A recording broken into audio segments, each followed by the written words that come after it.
kraj jest pod względem tworzenia reportażu hardkorowo trudny. Główna atrakcja miasta z końca XIX wieku. Patrzcie, jak pracuje to. Czy wy to widzicie?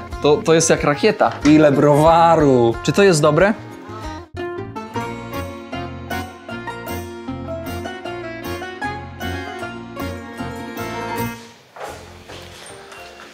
Witam serdecznie, szanowni państwo, w trzecim odcinku z serii Burkina Faso z Jak to daleko.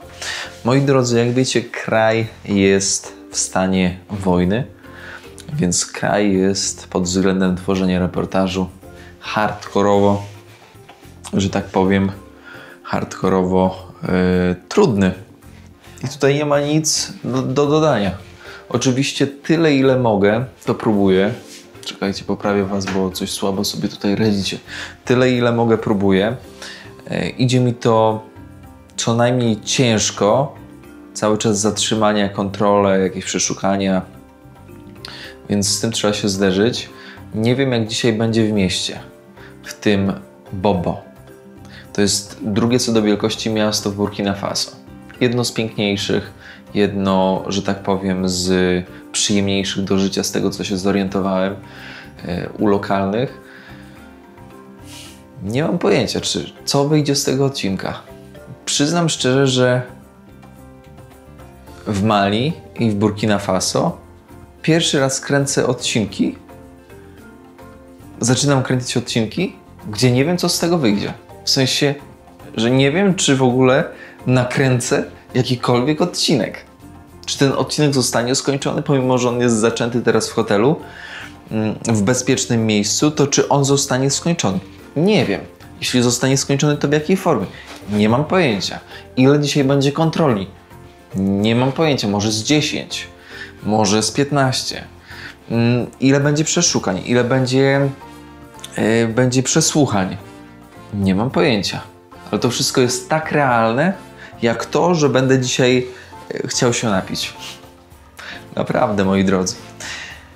Zanim zaczniemy, na początku pokażę wam pokój w hotelu. W hotelu tutaj lokalnym kosztował 105 zł w przeliczeniu na złotówki. Tutaj dalej jest sefa, czyli ta zachodnioafrykańska waluta. I 105 zł. Klimatyzacja. Poza tym nic. Nawet nie było mydła, nawet nie było papieru toaletowego, nawet ręcznika. Ręcznika nie ma, bo niby w praniu.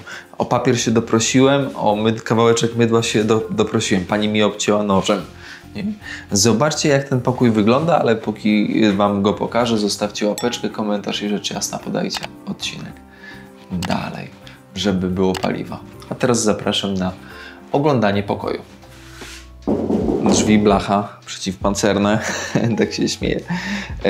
Wchodniczkiem załatałem dziurę z prostej przyczyny. Domyślacie się dlaczego? Dlatego, żeby nie uciekało zimno i dlatego, żeby nie wchodziły komary. Dobra, łóżko z moskitierą, moskitiera zbędna, akurat w tym przypadku wiatrak, światło, bardzo wygodny materac.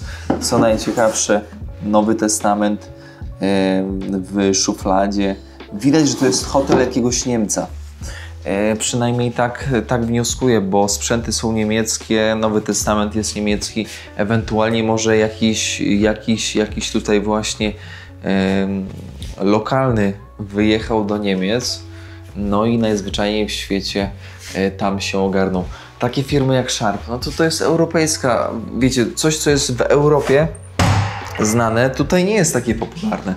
Toaleta, styl europejski. Zobaczcie, umywalka tak samo. Prysznic. Tym bardziej. Taka bateria. To nie jest tak, że w Burkina Faso takie rzeczy akurat są na wyciągnięcie ręki. No i wiadro, w którym wczoraj robiłem pranko. Ogólnie rzecz biorąc, to jest bardzo czysto i powiedziałbym, warunki bardzo dobre. Patrząc na Afrykę, cena bardzo wysoka. I to bez dwóch zdań. Tutaj nie ma co się, wiecie, oszukiwać. 100. Uważam, że na Afrykę takie 50 zł to jest ok. 100 to jest dużo. No ale to nic, nie będziemy się nad tym dzisiaj przecież zastanawiać. Idziemy w miasto. Idziemy w miasto, zobaczymy, co się tam dzieje. Pójdziemy do starego meczetu, wybudowanego z gliny i zobaczymy, jak to wszystko się potoczy. Jeśli ktoś się zastanawia, czy się denerwuje, to tak. Jeśli ktoś się zastanawia, czy się boję, to nie. No bo najgorsze, co mogą mi zrobić, to władować mnie do więzienia. Przynajmniej nocleg będzie. No i potencjalnie jedzenie. Dobrze, wyłączamy. A, tu jeszcze trzeba światło wyłączyć. I wychodzimy. Wychodzimy. To jest moja miejscówka. Zaraz wam pokażę. Zobaczcie, nikt nie postawił wiadra. Przez całą noc kapało. A to jest mój hotelik z ochroną. Ogólnie fajny, duży, ale widać, że nie ma obłożenia. Że utrzymanie obłożenia jest naprawdę trudne w takim obiekcie, bo faktycznie no, nie ma zbyt dużo turystów, którzy takie pieniądze zapłacą. Nie mówię o was, bo wy to, niektórzy z was to wiecie, dla was 250 zł za nockę to jest nic. Mówię tutaj o lokalnych turystach. Buciki można kupić. Salam, hello. Zobaczcie, jakie fajne. Tutaj dużo towarów idzie, a to są ten. O kurde, zobaczcie, to są z second handu. Fajne, wyczyszczone. O, kolega spojrzał na moje, czy w ogóle się nadaje do kupienia. Co to za ten? Za... Hello, bonjour. No więc taka sytuacja. Słuchajcie, i wchodzimy na ulicę, idziemy sobie. Teraz ogarniemy numer telefonu z internetem i będziemy działać. Zobaczcie, jaka ciekawa architektura. Słuchajcie, no muszę obrać taktykę, że tak powiem, pośrednią. Nie wiem, czy wam się to będzie podobać. Zresztą to w sumie nie ma znaczenia, czy wam to się będzie podobać, czy nie. Sytuacja jest, jaka jest, napięta. Żebyście też wiedzieli, dlaczego tak, a nie inaczej. W marcu 2025 roku, chyba 10-11 marca, miało zajście, w którym oddało swój oddech około 60 osób. Kto to zorganizował? Mówię tutaj na terenie kraju. Zorganizowały to grupy, które inaczej rozumieją religię. Mówię synonimami, mówię półsłówkami. Ten, kto ma zrozumieć, ten zrozumie. Kto nie zrozumie, ten niech poprosi o wytłumaczenie w komentarzach. W odwecie w kwietniu, styczeń, lutym, tak, w kwietniu było kolejne, tak jakby już ze strony tutaj rządowej, najazd na lokalną grupę tutejszą, etniczną, która zajmuje się wypasem bydła głównie i która jest podejrzewana o współpracę z tymi świrami od religii. No i oni tutaj, ogólnie stanu wojny nie ma jako takiego, ale jest. To jest dość ciekawe. I dlatego jest teraz tak napięta sytuacja, bo co jakiś czas wychodzą jakieś takie niuanse. Albo ta grupa świrów religijnych coś zrobi dla rządu i później rząd w odwecie robi to dla nich. To jest ciekawe. Jest tutaj tak gęsto, że powiem wam, że grubo. Ale pokażę wam restaurację chociaż. Tutaj jesteśmy w tym restaurancie, zobaczcie, to jest cały szef i tutaj w ogóle w Bobo dużo jest chrześcijan. Tutaj macie tradycyjne chaty na tej focie. Tutaj jakieś jaskinie, nie jaskinie, ale wejdę tam dalej, wam pokażę. Koleżka sobie z restauracji zrobił tak zwane ściany chwały, ale fajnie to wygląda. Ma swój taki charakter, że tak powiem. To jest bar. I żebyście też wiedzieli, że pomimo, że Burkina jest w dużej części muzułmańska, to z islamu bierze to, co jej pasuje. A później tak jakby interpretuje to na własny sposób, więc takie dobre trunki, proszę zobaczyć, też można tutaj nabyć. Jakąś tutaj, na bazie jabłek, jakieś takie cuda. Rzecz jasna, piwo to jest standard, mocne trunki też to jest standard. Więc to jest ciekawy w ogóle przykład tego, jak można interpretować religię. Pamiętajcie, wszystkie grupy religijne, które znacie, to wszystko jest wyłamywanie się na bazie interpretacji religii. I to jest dość ciekawe, że każdy może zinterpretować dane słowo na 50 sposobów. Co było dla mnie ogromnym zdziwieniem, to fakt, że w Mali i w Burkina Faso kochają ogólnie reggae. Bardzo często się trafia. W restaurancie tak herbata imbirowa, limonka, co to jest? Mięta do herbaty, jajecznica z 3 jajek z cebulką i z pomidorkami, tutaj bułki, miód, nie wiem do czego.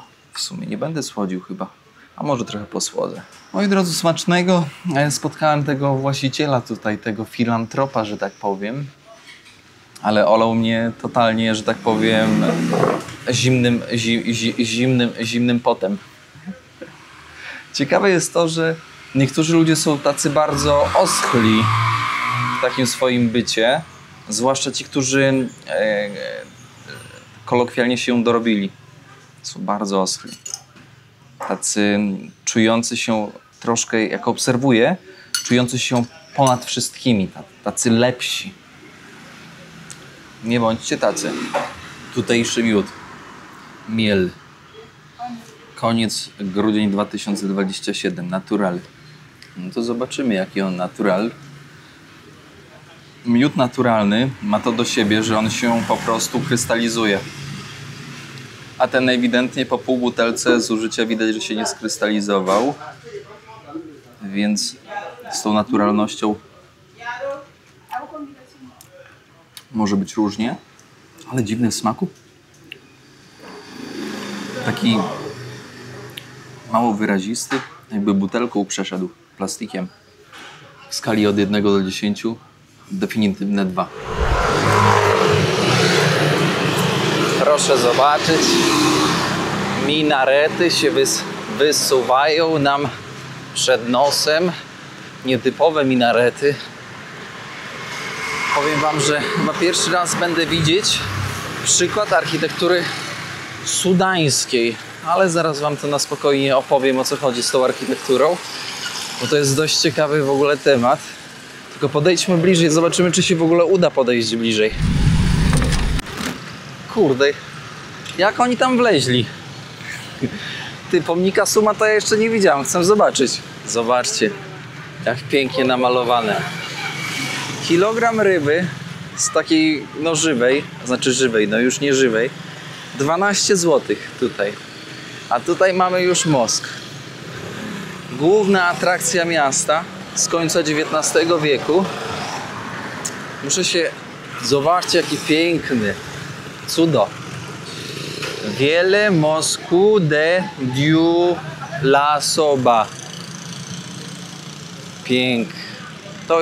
To jest to, po co przyjeżdżamy do Afryki, szanowni państwo. Więc tak, nie biorę kamery na siebie, bo jak mam na sobie, to bardziej się rzucam w oczy. Ale tutaj nie chodzi o to, żebym ja się rzucał w oczy, tylko żebyście zrozumieli. To jest przykład architektury sudańskiej. Ten typ architektury, szanowni państwo, jest charakterystyczny dla Sahelu i ciutkę niżej. Tu, gdzie my jesteśmy, dla sawan, tu, gdzie jest tak dużo zieleni. Zobaczcie na jeden fakt. Architektura sudańska i myślicie sobie, a bo to z Sudanu. No nie. Mali, Niger, nawet w Ganie jest, Burkina Faso. Zobaczcie, glina, czyli materiał dostępny, przystępny tutaj lokalnie. Tam dalej znajduje się stara część Bobo, stara część miasta, gdzie budowano właśnie z gliny. I zobaczcie, jak fantastycznie. Tu są 2 składniki, 3 w sumie. Woda, glina i drewno. Ktoś zaraz zapyta, a kto tym się zajmuje? Zobaczcie. Ogólnie w takich społecznościach, jak tutaj w Burkina Faso, przy meczetach, często i gęsto ogarniają to lokalni ludzie.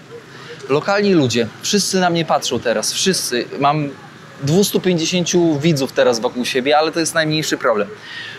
Lokalni ogarniają konstrukcję tak, żeby zachowała swoją, że tak powiem, wartość. W sensie kiedyś tak robili. Teraz są pewnie wynajmowani ludzie, którzy tym się zajmują. Zobaczcie. W niektórych miejscach, w takich budowlach, raz do roku przyjeżdża się na święto i wszyscy jak jeden brat zaczynają pracować, biorą wodę, biorą glinę i klepią tak tutaj sobie, wiecie. Tu jest pobiałkowane. Dlaczego? Dlatego, że biały kolor odbija światło słoneczne, więc siłą rzeczy się tak nie nagrzewa. Jeśli się tak nie nagrzewa, to woda tak szybko nie paruje. Jak woda tak szybko nie paruje, to się dłużej cała konstrukcja trzyma. Zobaczcie, jak fajnie to wszystko jest zbite i twarde. Najgorsze jest to, że to jest w mieście jedyna atrakcja, przy której mają obycie z turystami i gdzie można w miarę wyciągnąć kamerę i coś tam pogawędzić.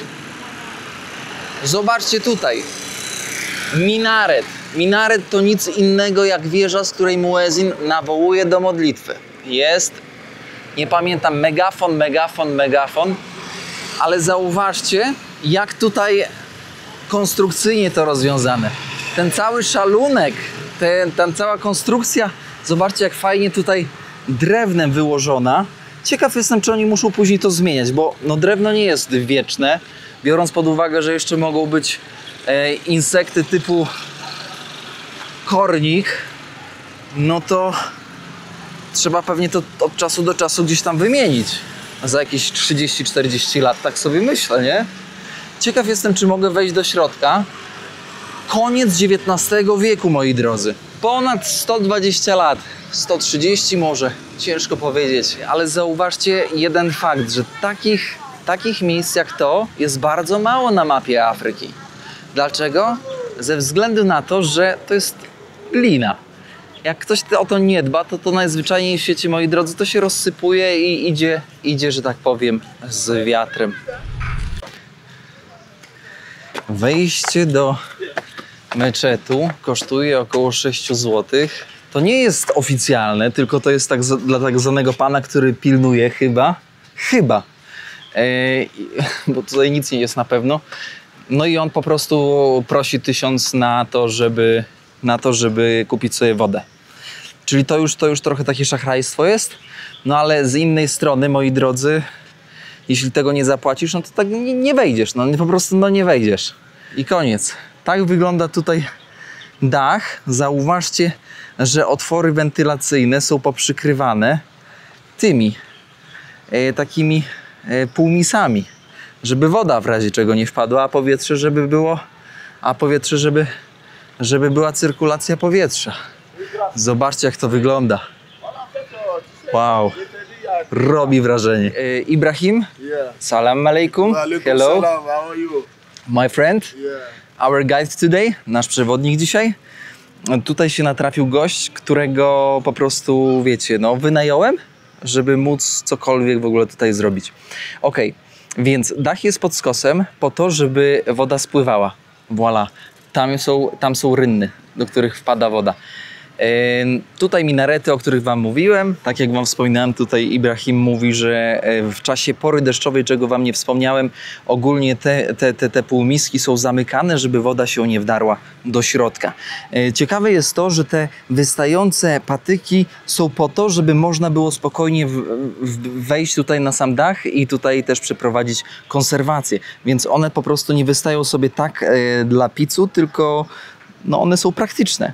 Tutaj Ibrahim mówi, że mosk, czyli meczet, ma 145 lat. Skąd komble? Tutaj Ibrahim jest animistą. Animista to pierwotne religie afrykańskie. From the snake. Wpuszcza tutaj takie nacięcia i wpuszcza jad węża. No i po tygodniu bierze prysznic i z tej strony, tak? For the protection. Yeah, for the protection. Okay, it's good. It's nice. My shoe, they are safe here? No, yes, no problem. Nobody can take it. Jak ktoś zagwizdże, to będzie lipa. Wchodzimy do meczetu, więc czapki z głów. Grube ściany, żeby ciepło tak nie emitowało. Zobaczcie, jaka grubość ściany tutaj. Wychodzimy, tu mamy drzwi, tu jest ściana, więc jeśli ciepło nawet dojdzie dotąd, no to tutaj już będzie chłodna konstrukcja i w środku też będzie chłodno. Druga bardzo ważna kwestia to drewno na dachu, które też stanowi izolator. Ciężko jest nagrzać drewno w takiej konstrukcji. W sensie nie jest dobrym przewodnikiem ciepła.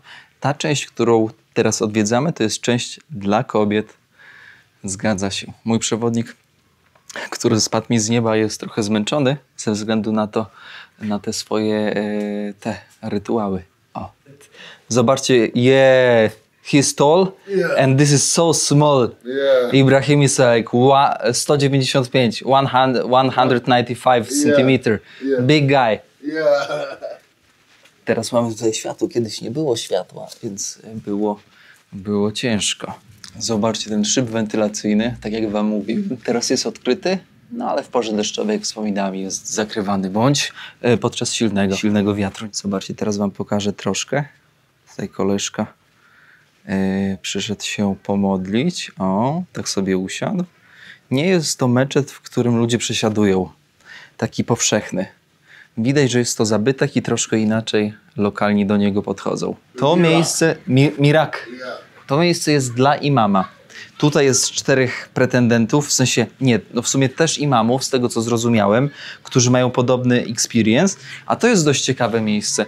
Tutaj w każdy piątek, every Friday, przed modlitwą imam przychodzi, siada tutaj dookoła niego siedzą młodzi, starzy, wszyscy, którzy chcą i uczą się Koranu, uczą się zasad życia.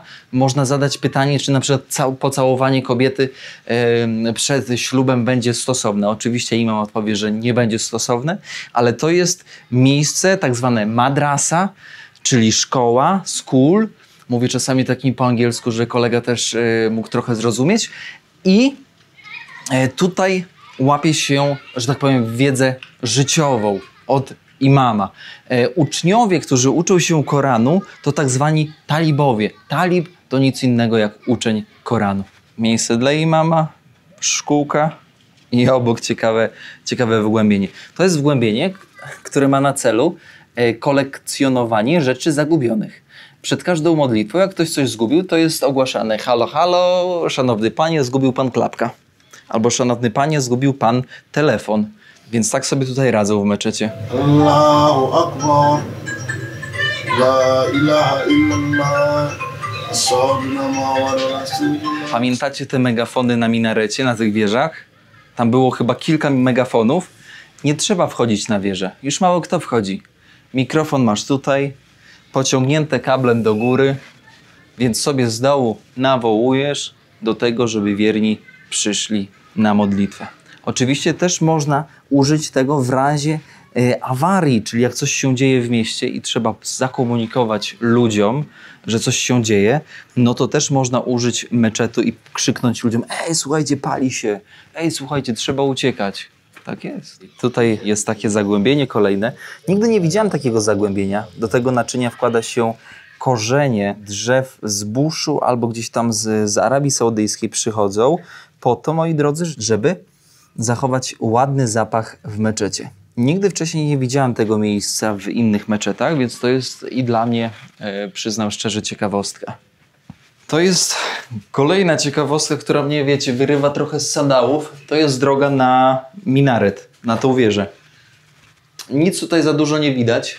Proszę sobie zobaczyć, tutaj robisz krok tutaj i wskakujesz. Najważniejsze jednak jest to, że można zapłacić marabutowi. Marabut to jest taki ichniejszy szaman. Szaman, który jest powiązany z islamem. I w momencie, kiedy zapłacicie takiemu szamanowi, żeby poszedł się pomodlić na minaret, czyli na tą wieżę, za całą rodzinę. Uwaga, taki szaman, marabut, modli się niekiedy nawet przez miesiąc. Tylko że taka usługa, moi drodzy, jak tutaj koleżkę podpytałem, kosztuje, uwaga, około 500 euro za to, żeby przez miesiąc był tam na górze odizolowany od ludzi i tylko modlił się i myślał o tej rodzinie. Jak jest w praktyce? Ciężko powiedzieć, jak to wygląda, ale faktycznie cena jest wysoka za taką usługę, chociaż ciężko taką usługę wycenić z kolei, nie? Zobaczcie, jak to wszystko się przenika. Religia muzułmańska, animizm i to wszystko jakoś tak, wiecie, wszystko jakoś tak się łączy fajnie, ciekawie. Chcę tutaj skorygować jednak, bo zobaczcie, że jest 1000 sefa, 778 osób w tym roku zwiedzało. No więc no miejsce turystyczne i nieturystyczne zarazem. Ale fajnie, że są te bileciki. To daje takie poczucie sprawiedliwości, że to nie idzie na lewo. Salam. Petrol. No, it's a water. This water. This one is a Dogon. How they call? From Dogon country in Mali. Dagan from the north. Yeah. Dagonowie z północy Mali, moi drodzy. Ale migrują ludzie. Ludzie migrują tak szalenie, że jedzonko robią tradycyjnie tutaj. No powiem wam, że ja sam nigdy bym tutaj nie mógł wejść. Ja już bym chyba z 15 razy na tym był, u Smurfów. Zobaczcie, jaki zabytek. Peugeotik 154 w jakim dobrym stanie francuski. Ja myślę, że to może być rocznik 1982. Zobaczcie, w ogóle niepoobijany, delikatnie porysowany. Siodełko w idealnym stanie. Piękna maszyna. Now we are in the old city. Old part, stara część miasta, no. And then and the old city is built at 11th century. 11. And then we have 4 community live in the old city. We have the community of the enemies, and now we are in the enemies community. And then on the past time, the enemies was the people do the farming, the agriculture, to give food to the city. And then after we have the community of blacksmith. The blacksmith is the people who make the iron and then the sculpture. And that people was making the wood to give to the farmer to go to walking. And then after we have the community of griot. The griot is the who give the peaceful in the area, and then by the music. The music, people play the music, and if you have a wedding or celebration of the mask, Like artist. the artist is the griot to do it. Do you have police? The police is the warriors. Warriors. From some people on the past time, we have a local police. Is the chief can choose who can be strong man to do the policeman in the city. Sometimes we have a days of the traditional dress to using. Why she use it? Using is for hours like the young ladies initiation. So this woman, this girl is ready to marry? Not ready now. Not ready. Now it's not ready. Now is to meet him to know who want to marry it. But she want to marry it now? Not No. now, but one family can say, I need this one for my boy, this boy for my child, for next month, 2 or 5 years is coming. Yeah. Zobaczcie. Przykryte, odkryte. Sorgo. Podlewa się wodą, żeby wykiełkowało. Jak kiełkuje, no to ma więcej wartości odżywczych. Jak ma więcej wartości odżywczych, no to rzecz jasna, ciało jest zadowolone. Sorgo. Bardzo dużo tego sorgo jedzą. Można, że tak powiem, szału dostać, ale im to nie przeszkadza. Oczywiście jak sorgo z kiełkami nie zjedzą, bo nie muszą koniecznie jeść, to później, moi drodzy, to się chyba gotuje, jak dobrze zrozumiałem.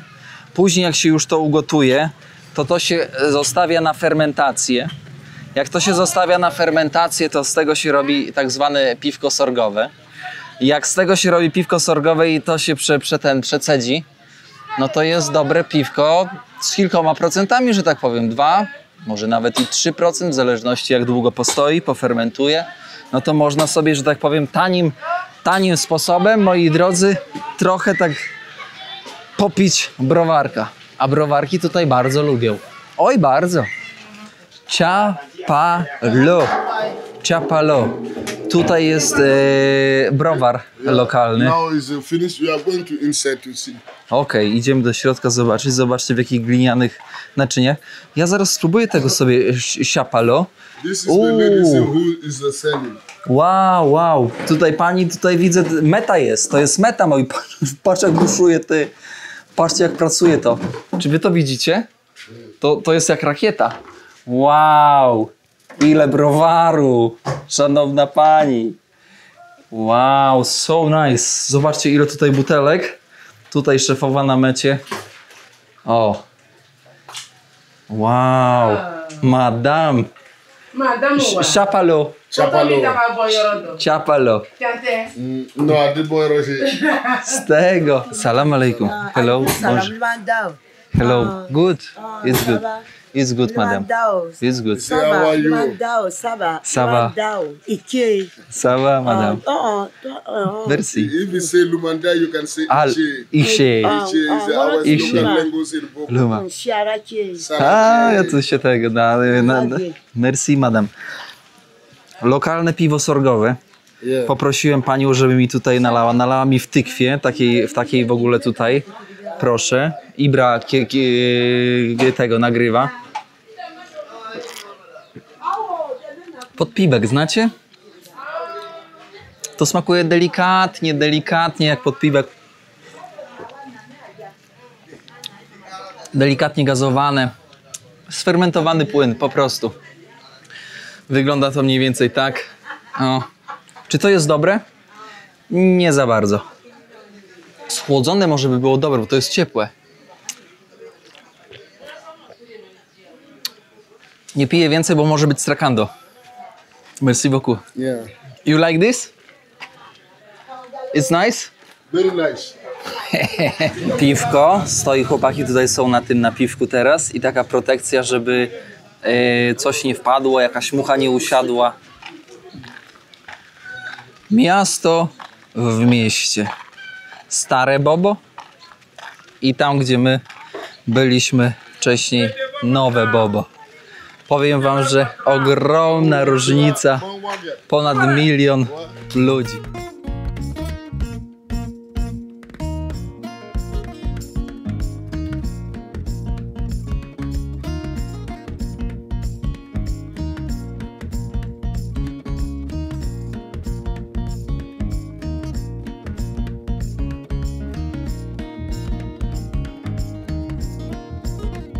To jest, moi drodzy, pierwsza chata z XI wieku, którą koleżka mówi, że co 20 lat. Myślę, że co 2 lata, bo co 20 to już by się rozsypała. Co 20, znaczy no starają się ją, że tak powiem, naprawiać. No wygląda standardowo dla tutejszego, że tak powiem, regionu. Nic tutaj nowego, ale zaraz spróbujemy wejść do środka. Ja tylko chciałem powiedzieć, że chyba nigdy nie kręciłem materiału, nie robiłem materiału w tak trudnych warunkach, jak jest tutaj. Powiem wam szczerze, że no w wielu krajach przecież byliśmy z sandała, że tak to określę. I chyba tutaj w Burkina Faso jest najtrudniej. Wchodzimy do środka.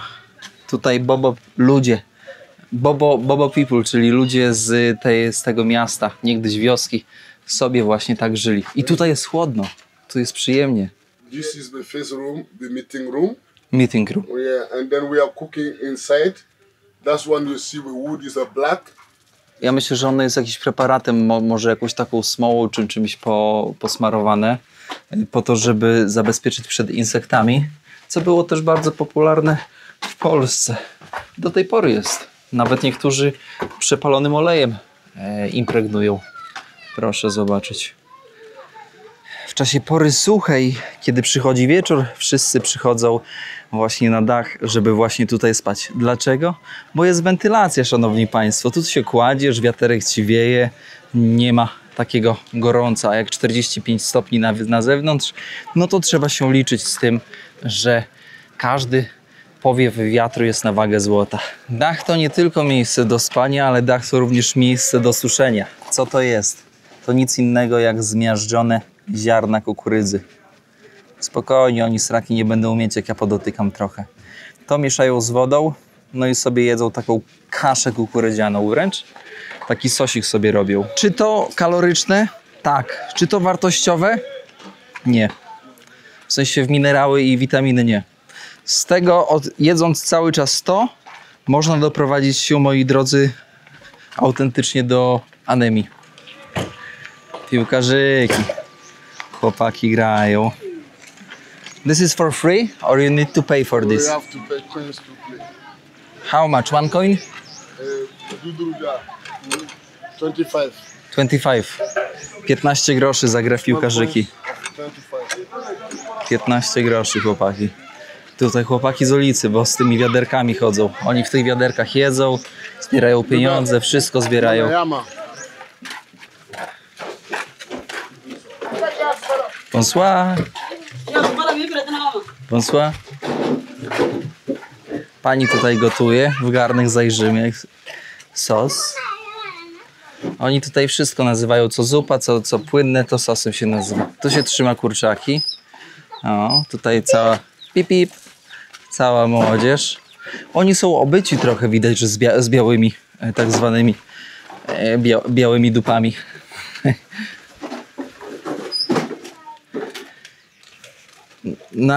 Nadarza się pytanie, czy oni faktycznie tak chcą żyć, czy po prostu oni, że tak powiem, oni tak to utrzymują ze względu na turystów. Moi drodzy, oni tak żyją, bo tak żyją. To nie jest tak, że oni coś robią pod turystów. Oni, moi drodzy, tak po prostu żyją, funkcjonują, bo nie mają za bardzo pieniążków na to, żeby najzwyczajniej w świecie mieszkać w lepszych warunkach. Kora, lokalny instrument.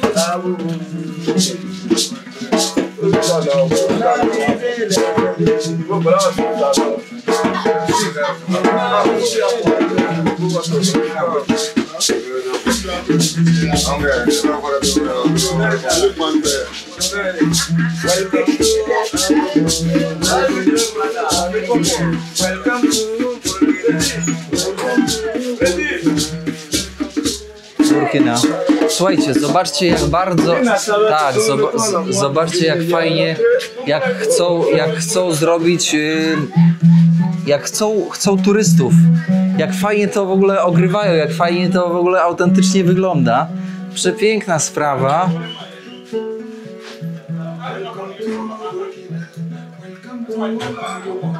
Welcome to Burkina, welcome to welcome to welcome to Wspieramy troszkę tutaj lokalny, zgubię pewnie tą brązoletkę, no ale żeby chłopaków wesprzeć, to nie dajemy nic tak po prostu, tylko po prostu kupiliśmy taką brązoletkę. O. It's an African fly. Nad rzeką tutaj, zobaczcie, rzeczka sobie płynie, trochę śmieci się wyrzuciło, przyszło się pochillować pod drzewem. No i zobaczcie, o tak oto wygląda.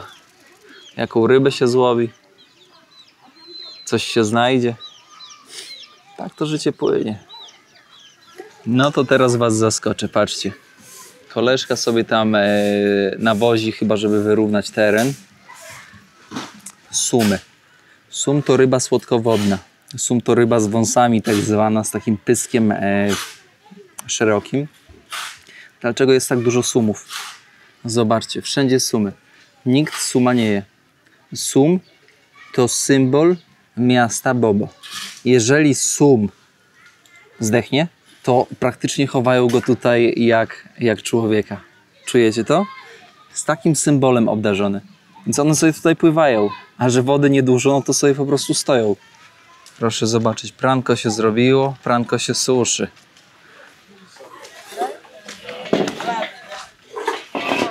Bonjour.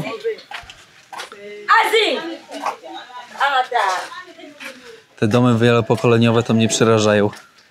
Naprawdę.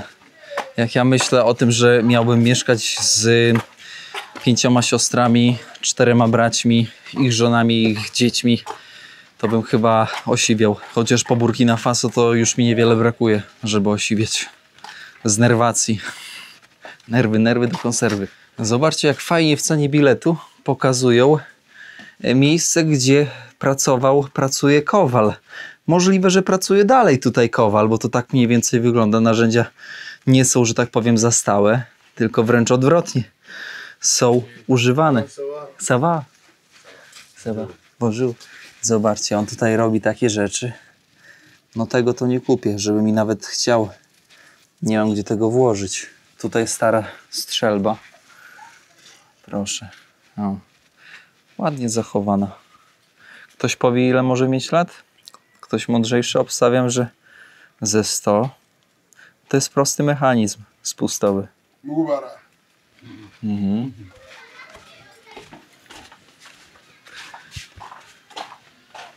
Zobaczcie, drzwi w drzwi.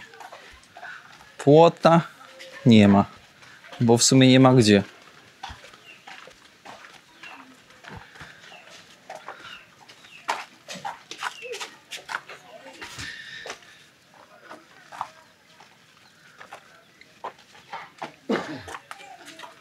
Pytam koleżki, ilu turystów przyjeżdża. Albo w sumie, co ja wam będę po polsku tłumaczyć. Zobaczcie. Ibra, how many tourists come the last year? 1000? 1,020 tourists coming last year. Last year, 1020. Yeah.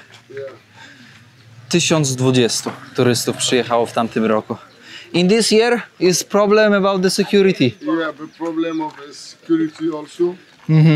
The problem of also is not easy to get a Burkina Faso visa. Is correct.